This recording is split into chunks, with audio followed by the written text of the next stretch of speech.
Welcome back to Insured Solutions and our ongoing series of how to best deal with workers' compensation and go on offense to win.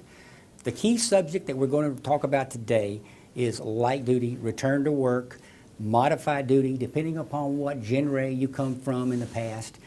The phraseology and the acronyms change somewhat, but it's the same subject. What it reflects is that 40 to 45% of the cost of a workers' comp claim is embedded in the light duty, having it or not having it process, return to work process. It is imperative as the employer that you enact and you have ready to go a light duty system. The cost and the savings are enormous, and the message you send to the workplace is equally effective. Why? Because once again, our goal is to affect behavior. You need to have in your policies that you have a light duty policy that will always be available regardless of circumstances. It's very, very important we deal with this subject. To not have it is to subject yourself to the system's payback method. The payback says for every dollar that your carrier spends on a claimant, it's going to cost you $3 to pay back in the system over the years that you're charged with it on your modifier. You don't want to go there. It's very costly. You become penny wise and pound foolish, and you want to stay out of that. Remember, with light duty, what we're trying to do is take charge of the claim. We don't trust the carrier to do that. They will not do that. They're not your friend. They never will be your friend. They don't represent you. We take charge by having light duty. So it's a disaster if the state gets a hold of it. You say, well, what if I don't have any light duty work? What if the person works there, they drive there, they work in the back, I don't have anything? No such thing as don't have anything. You always have light duty work. The key is working it strategically. When you work it strategically, what you're doing is you're taking charge of the light duty program. Next, what we want to talk about is that the phrase and the mindset you want to have with light duty is that light duty is a blessing. It's not a burden. Light duty allows you as the employer to test a claimant's behavior, to test their veracity, to test their intent, their attitude, and their greed. Believe it or not, a lot of the claims, it becomes a matter of greed. And you flush it out very quickly if you structure light duty in the proper way. What we're trying to do is to set you up on a path that will properly let light duty perform its magic. It is great for the low-wage, unskilled worker when you structure it properly. And let's be honest, most of the claims we have that are costly involve low-wage, unskilled workers because the states have an income limit that perfectly fits their usual lifestyle. We rarely, if ever, have a problem with high-wage employees and with skilled employees. They have more drive. Those on the lower echelon, unfortunately, do not. Your goal sometimes as an employer to be an inspiration and drive them and give them reasons to be the best they can be while they work for you. But light duty is a great ticket. Oftentimes what you want to do is you want to describe a claim in terms of blood or no blood. When you have blood, you know you have a claim. There's no question. There's blood. What evidence do you need? Regardless of circumstances, there's blood. When you don't have blood, you typically have a soft tissue injury, a back, a muscle, a shoulder, a joint. It could be a soft tissue relationship with a claim, and the doctors often play defense because they really don't know where to go with it. So what you're doing is you're going to set up a model for light duty that will be in contrast to the unskilled, low-wage individual's mindset. And there's one thing all low-wage, unskilled people have in common worldwide. I don't care what country you're in or what system you're in, they all have one basic common denominator, and it's up to you and us to play into it, and that is they can't stand to read. We know readers are leaders and followers are not readers. Reading is a very key point. It satisfies a couple of issues. Number one, the doctors love it because it's easy. Remember, the restrictions from a doctor are always physical. Always physical. No bending, stooping, lifting. Do they ever talk about no thinking? Of course not. They don't care about the thinking. The claimants that fit the mold are very well suited for the mental side of light duty. Setting up a mental side of light duty is important because you flush out people who don't like to read very, very quickly, especially when you do so in a somewhat intimidating way. You can have them do simple tasks, filing paper clips, stringing them together, doing files, and that's productive work. A decade ago, you could have just given them a dictionary, but you can't do that anymore because you have to show that there's a productive cause for what they're doing. So what we do is we turn the tables. This is a time where the magic works. We simply come up with what a federal program requires of an employer that the employer does not have time to do, nor would they do it anyway. So we can show compliance with trying to cooperate with a federal obligation, such as the pandemic. The pandemic is a series of flu concerns that what if there's a nationwide outbreak? What are you going to do? How are you going to react? How are you going to treat it? This gives you a subject matter that not only is it sort of ambiguous in itself, but it comes from the government, which means it's basically voluminous and it's incomprehensible for the most part. And we'll provide you a pandemic program that is 400 pages long, the largest 3-ring binder you can find. It is a ream of paper. It is very intimidating, and the instructions will come with it, so you have an instruction that you can leave to the employee. And the good thing about sedentary work, when you use the mental process of it, is it's flexible, meaning it's always there. It's always in the office unless the doctor says the person can't drive. Well, if they can't drive and they can't get there, what do? We just FedEx them a copy at home, and they work on it at home, and they send in their number of pages of allocation once a week or once a day, depending on the proximity and the arrangements. There's always a way to deal with light duty. You cannot let this escape your control. It is the ticket to really marginalizing claim problems. Now, what I want to mention now is the importance of understanding light duty in itself is the subject, but it's not the goal. The goal with light duty, basically, is to have proof of an offer. If you can prove an offer was made, you're in the driver's seat. The ball is in the claimant's court because they cannot deny that they knew you had it. Remember, you have to have proof as the employer. The employee has to have no proof. Their word is as good as gold. Your word is treacherous. It comes from Satan. It'll never be believed. Don't even go there. So you have a system.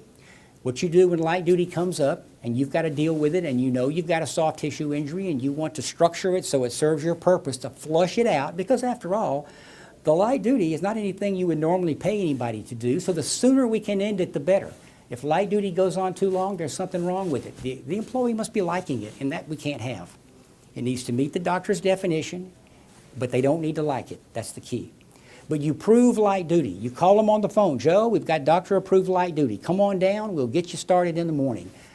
The morning comes. Joe shows up. There's a page. We've got a system and a form in place that explains the do's and don'ts on light duty. It also has a place to date and document what the light duty job is, usually sedentary study work. And it has a box, the critical box you'll see on the screen, that it has a place for the employee to print their name and check a box, I accept it or I decline it, and then they sign it. We don't care, and you don't care, nor should we, which they choose. It matters not. What they do is irrelevant. Once we have proof of an offer, we're covered. Now, if they don't come in, we're okay. We don't care if they never come back. Who cares? Because they've agreed to it, which means if they don't perform light duty, they don't get paid on light duty, and thus the carrier doesn't pay them on light duty. The only way they're going to earn any income is to show up and perform the job. And there are ways to measure performance. Now, say you call Joe, come on in the morning, we're going to start light duty. And Joe doesn't show up in the morning. He doesn't show up by noon. He doesn't show up by 1, 2 o'clock. What do? You go to the next alternative. You don't call Joe anymore. You're not chasing. You're not begging. It's not necessary. You go to our one-page letter of a light duty offer. All you do is print it out, fill in the blanks with an ink pen, put it in an envelope, put a copy of the job description in the envelope, send it to Joe's last residence address of record, sign receipt requested. When you get the green card back in the mail, that's your certification Joe has it. He's been given notice. If he accepts it, fine. If he declines it, it's all but over. But if he accepts it, he has so many days, depending on the state, to show up, or he will get nothing and they will cut it off.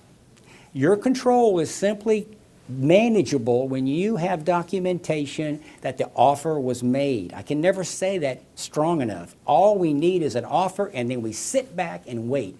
The ball is in their court, not ours anymore. Please, we must have proof of an offer. Now, with light duty, to look right, you want to set up a little file. Well, you've maybe got 3 or 4 jobs. We have the pandemic, which is a sedentary. We have the HIPAA. And if you want to really read some gobbledygook, you read about HIPAA in 350 pages. That'll pretty much drive you crazy. And again, these are obligations you as an employer have to understand the subject, be it the pandemic, so you have a plan. and they're the ones going to study. What you see with the reading programs, though, is the employee comes in, remember, low wage, unskilled. I'm not disparaging them at all, but they don't have the ambition and drive. And so what this does, it flushes it out. But they'll come in and say, well, within 5 minutes, I don't think I can do this. It's over my head. Your response has to be automatic. Remember, light duty is an art. It's automatic. Well, you got to give it time, Joe. Give it 4 or 5 months, and you study, take notes. That's what we'll do. And in 4 or 5 months, come back and tell me that it's difficult. And then maybe we'll come up with something else at the doctor's approval. What you've done is you've set in motion not a light duty job, not a return to work job, not a modified duty job, whatever language you want to use, but you've now defined it as what? A project. This is a project that will serve the company for years to come. And they will create it. We will provide tips and guidance along the way so they have an outline, be it pandemic or HIPAA. And you will find that they will quickly realize, are they hurting or not hurting? And that's the key. If it's a soft tissue injury, nobody knows. And as you know, workers' comp is the single greatest wealth transfer scheme ever been devised. It provides de facto health insurance and disability coverage to match, combined with no copays and no deductibles. Why wouldn't an employee of low wages, no ambition, minimal skills, why wouldn't they want to take it? They see it advertised all day by the attorneys. You've got to be ready to go on offense, take the light duty subject and run with it, and keep the ball in their court all the way. You keep the ball in their court. Now here we're going to see a few tips and pointers on how to deal with employees who are in on light duty and some of the encounters that you'll have. The first one you're going to see is about employees need only attempt a light duty assignment. Many states just simply require the employee to attempt it. They may work for an hour or a day and then leave, and then you don't see them again because they're going to claim they can't do it. That's the perfection of the sedentary work. The doctors will not buy the excuses. You do not change light duty because an employee requests it. It is irrelevant what they want. All that matters is the doctor. The doctor controls and guides the entire claim on both sides of the issue. We only make the doctor happy. Sedentary work makes them happy, and they never change their mind, and they never disallow it to be done. Next, you always use a written form to document light duty. Whether they show up in person, fine, they check off accept or decline, or you send the certified letter and they come in afterwards because they've been instructed to. Therefore, then when they show up, you still use the check form where you've got the green card and the check form. Double evidence that the offer was made. That is very, very important. If the employee doesn't show up, as you know, you send the letter. A draft is already there. Fill it in with an ink pen. Send it off. Wages. You can reduce wages on work comp. It's better if you pay a full wage, but you do not have to. You can pay as little as minimum wage, and be mindful that the wages that the employee are paid from you are subject to the taxes and regular deductions. What you don't pay, the carrier will pick up 2/3 of the difference tax-free. So the claimant, sometimes it's better to get 2 checks. It gets them wondering. Anything to keep them off balance is always the way to go. And lastly, communicate with the adjuster or the Insured Solutions representative in the office, whether it's our nurse or whether it's in our admin office, to let them know how many hours were worked, and they can calculate based on the wage level that you agreed to, submit it to the adjuster, and then they can know what they have to pay, if in fact any. Ultimately, in the end, you must take charge of the work comp, because if you do not, it will take charge of you. The system will protect the employee at all costs. Next, you're going to see a few tips and tricks on light duty. To summarize, all you want to make sure you do is have a proof of an offer. You set up a file of options to pick from. The goal in light duty is not to have it go on, it's to end it as soon as possible. And if you make it distasteful and you use the mental side, you'll find it will be very brief. Make it available at all times without exception, including home-based. That's the key. Home base is going to cover your possibility of an out. Know how to respond. Understand how to deal with an employee. And the last rule, you never terminate an employee on workers' comp, whatever you do. When you do that, it's final. We have no more influence, no more control. The system takes over. They're the parent. They guide everything, and you're nothing. And that claim can go on for years and years and years with nothing stopping it. It's up to you to take control. The key in the end for light duty, remember, it's an art. You learn how it works, and you work it, and you will succeed and cut your costs dramatically. Thanks for watching, and we'll see you next time.